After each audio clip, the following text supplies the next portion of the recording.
I'm Not Alone. From Life Through the Eyes of a Woman, written by yours truly, Equinelette. Here we go. When I opened my eyes this morning, my initial thought was, boy, that extra 2 hours of sleep really did me some justice. I could already tell my body felt well rested.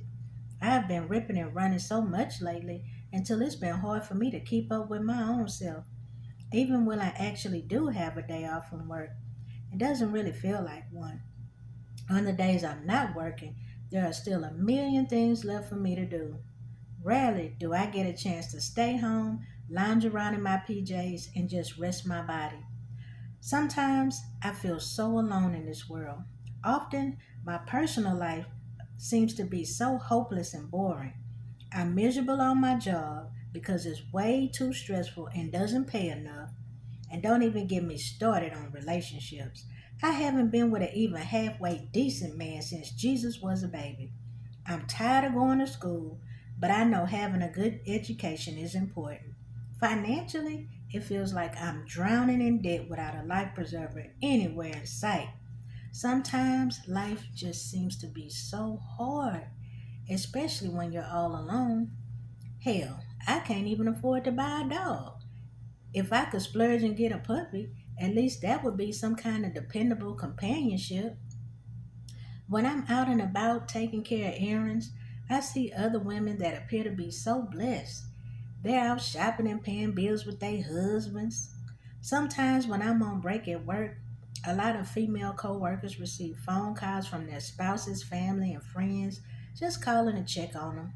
I sit there and think to myself, wow, they are so lucky. Unfortunately, my phone never seems to ring unless it's a damn bill collector. A lot of times I think to myself, why am I on the short end of the stick in life? Don't get me wrong, I have family, but we're not close. Both my mom and dad are great parents, but they have enough problems of their own to worry about. Besides, I'm an adult now, so I have to learn how to roll with the punches and stand on my own 2 feet. My parents are no longer together. They're both remarried and reside in a city different from myself. As a result, I only get to see them on holidays. I moved from San Antonio to Houston, Texas because of college and more job availability. For the most part, I'm alone. So most of the time, when I need someone to lean on, there's nobody. For now, I'm stuck flying through life solo. Since no one is around for me to lean on during hard times, I just have to lean with the hope that I don't fall down completely because if I do, I'm not sure I'll have enough strength to get back up. After waking up this morning, I just laid in bed for a few minutes to reflect on all the problems I must somehow find a way to fix. My car doesn't have any air conditioning, and when it's mid July in Texas, that's a definite no no. Luckily, so far this week, it's been raining, so the weather's been a nice temperature. I needed $50 more to pay off the balance on my light bill. The bill is due in 2 days, but I have no idea where the money's coming from. I have only a $10 bill left to my name, and that was already spent. $5 is going in my gas tank, and the rest I'll be spending on food. Since it's just me, food isn't a big issue. I can eat whatever hot dogs, noodles, grilled cheese, peanut butter, and jelly. It's not like I haven't done it 1,000 times before. I just hate that it's going to mess up my diet because I've been doing so well. It never fails. I always seem to find myself flat broke a few days before payday. Now, the gas situation is more of a problem. After I put those $5 in my car, that'll only bring me to a quarter tank of gas.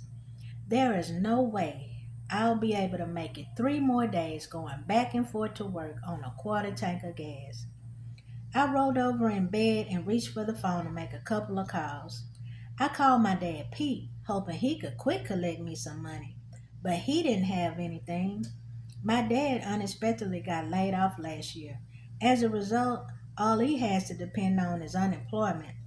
I feel so bad for my father because in a couple of months, his unemployment benefits will be exhausted. And so far, he doesn't have any interviews lined up. My dad, Pete, worked as a janitor with the same school district for over 22 years and hardly ever missed a day of work. My father has been out there diligently looking for work, but nobody seems to want to give him a chance. So I suggested that he open his own janitorial business. When I talked with him on the phone, Dad told me he was looking into getting it off the ground. I'll be praying for my father that things work out because he's a good man. I knew it was a long shot that my dad would have any money, but I thought I'd try anyway. Next, I called my mother, and she was flat broke from paying her mortgage, homeowner association dues, and car note. What's really pathetic is I didn't even have anything around the house to pawn for a few dollars. A couple of weeks ago, I got a loan on two rings in order to buy a starter for my car. Having to get that raggedy old jalopy of mine fixed is what set me back in the first place. My situation was looking pretty ugly.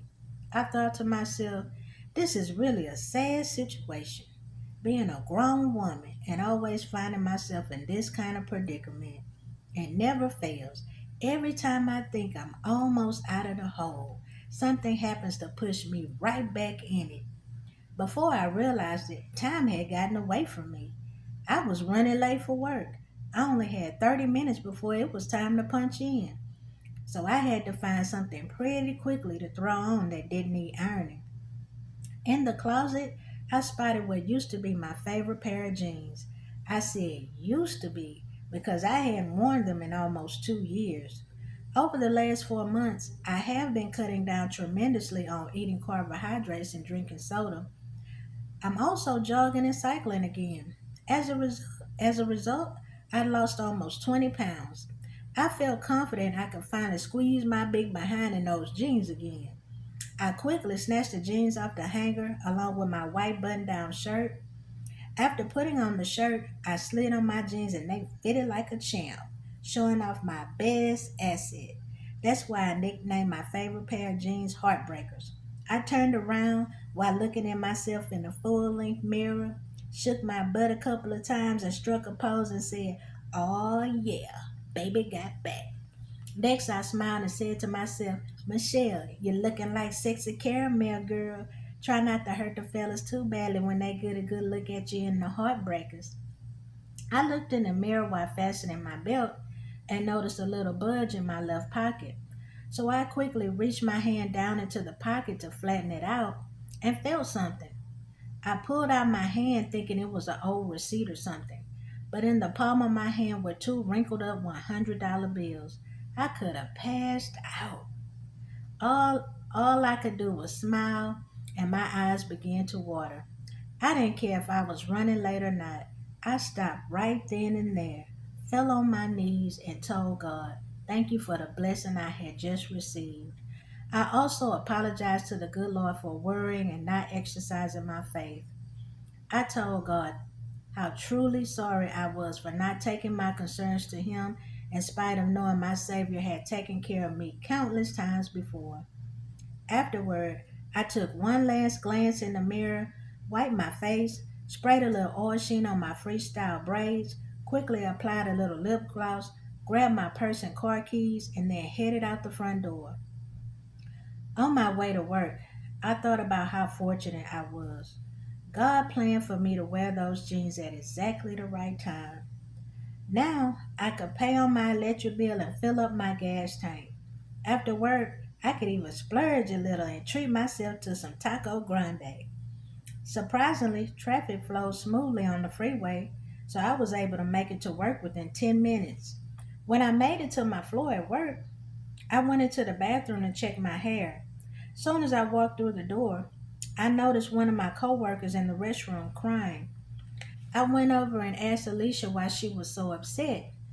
At first, she tried to deny being upset and said, "Girl, I'm okay. I just got a piece of eyelash in my eye." I looked at Alicia, shook my head, and said, "I don't think so, Lily, because if that were the case, both of your eyes wouldn't be red." Then Alicia began to break down and cry. I grabbed some toilet paper out of a bathroom stall, then walked over, handed it to Alicia, and said, "Here, Alicia, wipe your face, Diva." I told her, "Look, I'm not trying to get in your business just to be messy, but it looks like you could use someone to talk to." I said to Lily, "If you want to talk to me, whatever you tell me stays between us and the man upstairs." Alicia confided in me that she drove to work with her gas light on because she couldn't afford to miss any more days or she would be placed on probation. Lily told me her husband, Everett, packed up and left without any notice. Alicia said he drained their bank account, not leaving her one red cent. Alicia began to sob even harder and told me how difficult it's been trying to hold everything together until she got paid. Alicia told me how she gave her husband money to pay the rent just as she did every month, but the only difference between this time and all the others was that Everett didn't even have the decency to pay the rent before bailing on her and their 5-year-old son. Alicia told me that she believed Everett used her money as a down payment to move into an apartment with another woman because when Alicia called his cellular phone 2 days after he left, a lady named Lauren answered. The woman informed Alicia that she had been dating Everett for almost a year and they were now living together. Lauren told Alicia that she knew Everett was married but thought he had separated from his wife long before they got together. I told Alicia that Lauren was still wrong because she had no business dating another woman's husband, separated or not. Lauren probably thinks she has a prize in Everett, but girlfriend will soon find out what the hell she really got, which is absolutely nothing. I watched men on previous jobs and in my family behave unfaithfully to their wives. Having an affair may seem exciting and new for a while, but stuff like that never lasts. It's like I always say, a wife knows exactly the kind of man she has in her husband, but a mistress only knows the lies and delusions her cheating boyfriend tells her. Now that Lauren has Everett all to herself, she'll get to see his true colors. Anyway, Alicia confided when she got home from work yesterday, there was a notice of eviction hanging on her door. The notice stated Alicia owed $620 for rent plus $120 in late fees. I gave Alicia a hug and assured her that everything was going to be all right. I told Alicia that she was a strong woman. I also told her that it may not feel like it now, but every leaving was for the best. I looked at Alicia, gently grabbed the bottom of her chin to raise her head up, and said, "No matter how bad things may get, Lily, hold your head up high." Then I let her know every leaving was a chance for a new start without all the dead weight. Everett was a dog, anyways, and a broke one at that. I thought Everett was a good man until I saw him in the movie theater where I used to be employed at a couple of years ago, all hugged up with another woman. I guess Everett thought since he took his little friend to a theater on the other side of town, nobody would see him creeping. But his dog behind was as wrong as two left shoes. That day you could have sold Everett for a penny when I walked past him and waved while he was standing in line all hugged up, waiting to get their little snacks. It was funny because I was on the opposite end of the concession stand, not too far from where my movie would be showing. I was putting butter on my popcorn, and Everett was standing with his back towards me, hugging his little lady friend. I said to myself, "Dang, that guy looks just like Everett from the back. He has that same big old humongous head, double wide back, flat behind and slew feet. But that can't be Everett because that's not Lily." Then I said to myself, "Good Lord, don't tell me there's another man running around Houston with that same jacked up body." But you know what they say, everyone has a twin. Then, when that fool walked up in line, I was able to get a good look at his face. And after I saw it, I said to myself, "Well, I'll be damned. It is him." This ignorant ass Negro has the unmitigated gall to be out in public, all hugged up with another woman for the whole world to see. I was so disappointed with Everett, but I wanted to make sure he knew I saw him. So I snatched up my cherry icy and bucket of popcorn, then walked way over to the other end of the concession stand just to pass by him. And when our eyes met up, I frowned up at him and looked at him and said to myself, "Yeah, Mutt, I see you, and there's absolutely no doubt in my mind that is you." Everett just stood there looking stupid. Then I walked back over to where I initially was to go catch my movie. I just never told Alicia about the incident for fear that she would get mad and turn against me. Alicia and I initially met a couple of years ago during my freshman year of college. We had an introduction to sociology class together and were assigned to work on an oral presentation with each other. As a result, we ended up becoming pretty cool friends. One night, we decided to meet up at Alicia's house to work on our presentation. That was how I first met Everett. Shortly after the school semester was over, something ironic happened. I began working at my current job, Brown and Everett's insurance company. Then, not even a whole month later, Alicia obtained employment there too. Now, I consider Alicia a good acquaintance of mine because we've built a rapport. But a couple of years ago, I didn't feel comfortable enough, nor felt it was my place to inform Alicia that Everett was stepping out on her with another woman.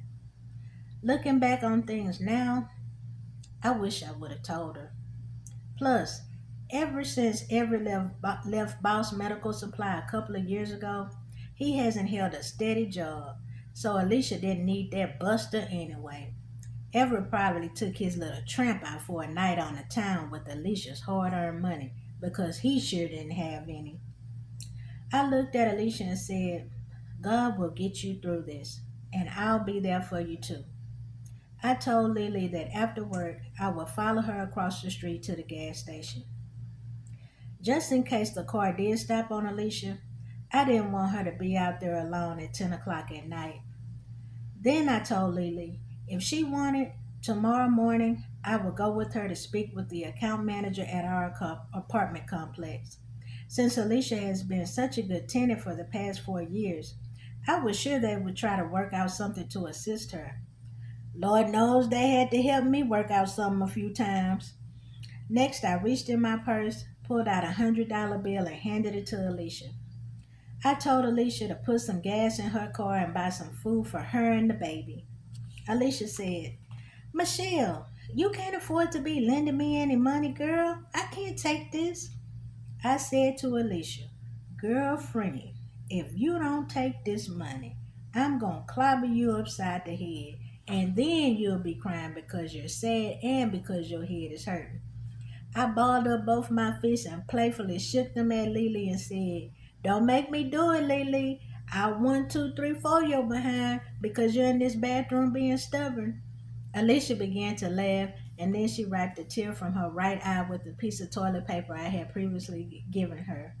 Next, Alicia took the $100 bill and put it in her purse. I looked at her and said, "Now that's more like it, but you don't have to be laughing out hard at my boxing skills." Lily smiled and said, "My bad. I'm sorry, Michelle." I said to Lily, "Let me help you and stop worrying about what I'm able to do." I told her, "I know that you're a great person. And Alicia, I honestly believe if the situation were reversed, you would do the same for me without any hesitation." I also told Alicia not to worry about paying me back because the money was a gift. It's not like I found $200 and was trying to front like I was rich. I knew I had bills of my own to pay. I could have waited until after work to break the $100 bill, giving her only $20 or $30. God knows I'm struggling myself, but it was in my heart to give her the whole $100 bill. So that's what I did. When God puts it on your heart to help someone else and you follow through, I've found that it always comes back to the giver tenfold. I didn't want Alicia sitting at work all day worrying about how she was going to pick up her son, then make it home. Also, Being able to help Alicia enabled me to realize some things about my own life. It felt good to take the focus off my own situation to be there for someone else. Those couple of minutes in the bathroom with Alicia enabled me to see just how truly blessed I am. I'm ashamed to admit it, but I used to envy Alicia's marriage because they seem to be so in love. Don't get me wrong, I'm not the least bit happy about what Alicia's husband did. One thing I know for sure is that Ever will get his before it's all said and done. Lily's situation has taught me that appearances are not always what they seem. Life may be hard for me right now, and sometimes I do struggle with loneliness. Now, I definitely understand the importance of counting my blessings because my life could be a lot worse. At least I'm fortunate enough to have a job, be in college, and not have any kids to worry about. Plus, I have all my health and strength. Most of all, my problems are mainly financial and hopefully temporary. I believe things will turn around for me after I finish college. To be honest, the issues I've been complaining about are obsolete in comparison to what mountains most folks have to climb. I also have come to understand often God's children may feel alone or abandoned, but we never truly are. God never leaves us alone. On the drive home from work, I was thinking about how awesome God is. In spite of all the children in this world, our Heavenly Father has the responsibility of protecting and providing for. He still manages to meet each one of our needs just in the nick of time. Those problems I was stressing and crying over this past week, God took care of them all within the blink of an eye. Not to mention providing for his other child, Alicia, in the process. It's good to be reminded that regardless of how bad our situation may seem, or despite what we may think, God still sits on the throne and He's always in control.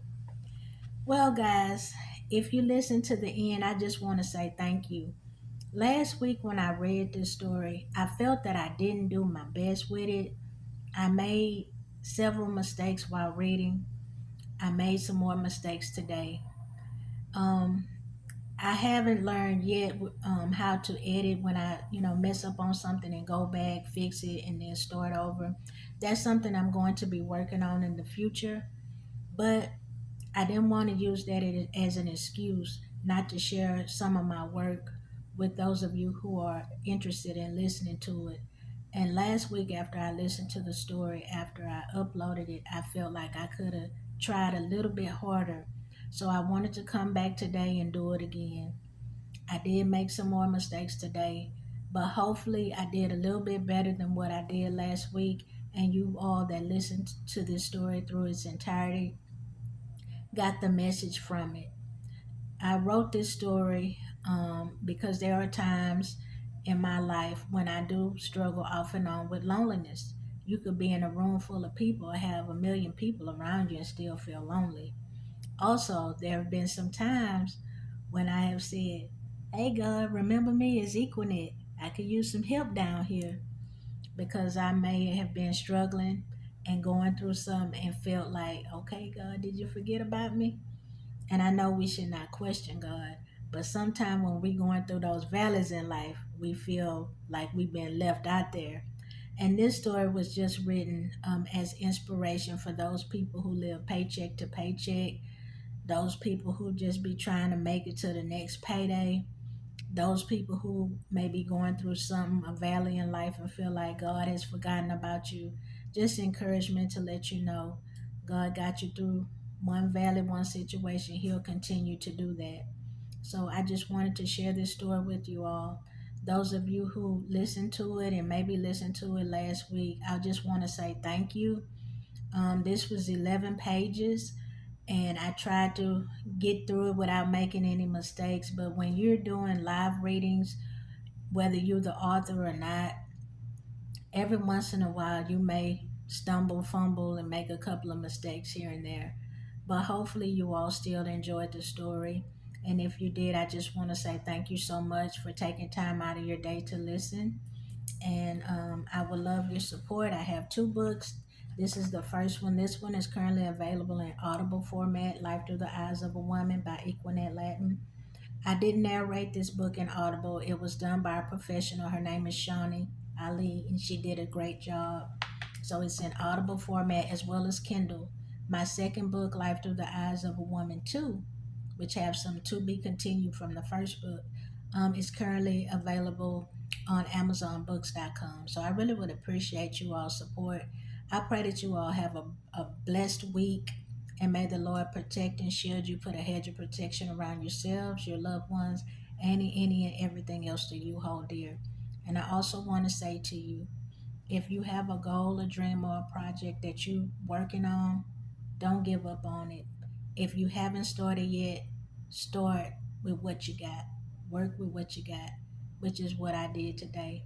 Sometimes it's easier for us to give up on things because we feel, oh, we don't have this or we don't have that. Work with what you got, have faith, and allow the Lord, the Holy Spirit, to take care of the rest. Until we meet again, beautiful people, stay up and stay blessed.